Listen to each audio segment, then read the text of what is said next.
You see, the challenge is that when we are recruiting the volunteers, we as leadership of the ministry encourage the team to register, to get volunteers from within the regions.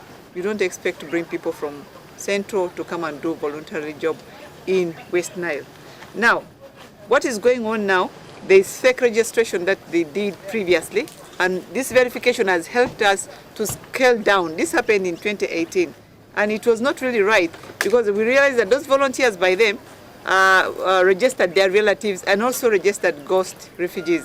And this frustrates our donors and also all the development partners that we're working with. So now this exercise, we know is going to help us to categorize. First of all, we are profiling the needs assessment of each refugee. For example, if a person needs to be attended in terms of nutrition issues, or a person is a lactating mother.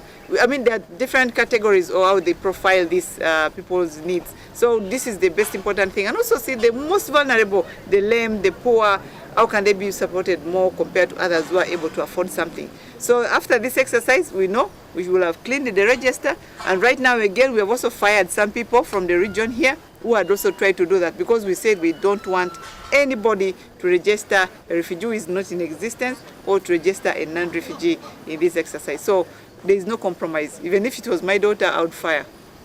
So we are going to fire those who are errant? Anybody who is doing that will be fired. There is no mercy. Because you came looking for jobs, we said, okay, we have given you jobs. Now again, you're disrupting. This is what happened in 2018, and we shall not accept it to happen in this particular year, 2022. We can't accept it.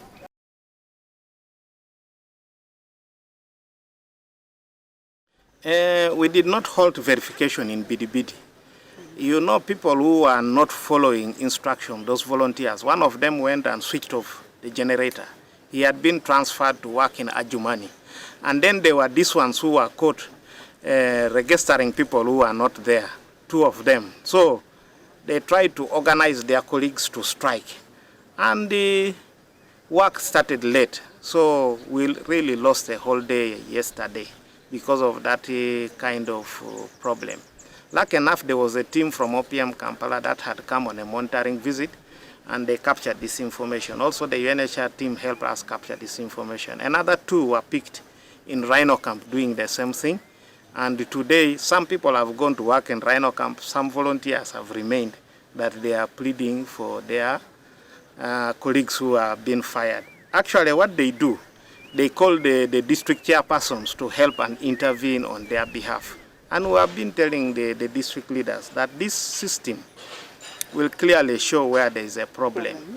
Even if you are saying that let there be fairness, but if the person who has given money goes to police and writes a statement that I gave so and so money to register my people who are in Juba, are we wrong to say that this person has committed fraud?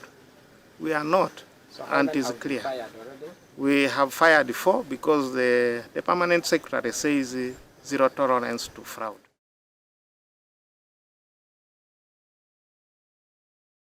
Registered as refugees during this verification? What happened is that during verification, we need each individual to physically appear and provide us with the biometrics and other information to update the register. The register there is the database. We normally call it Progress/Biometric Information Management System. So the challenge is for children, their fingerprints, they don't have fingerprints. But at least the system can capture the information on the iris. Then for adults, even if you burn your fingerprints, you will not be able to burn your iris. So we'll capture the statistics there. So what happened is that during verification, some of our people employed their volunteers, I think picked money from some refugees. So when we are verifying, you will feed in the information and people will put their fingerprints, and it will show people who have physically come and those who have not come. So they add those who are not there, people who are in Juba, because the family wants to get additional food. And so at the end of the day, UNHCR and the OPM team will check, and he will show this is the person who added people falsely who are not there.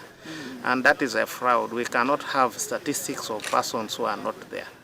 We give a grace period of 2 months, after verification for those who are not there to come. We know children are at school, but now currently they are at holidays. They are patients who probably for some reason are in the health center, but they will be able to come. And if they come with their documents, we will update the system.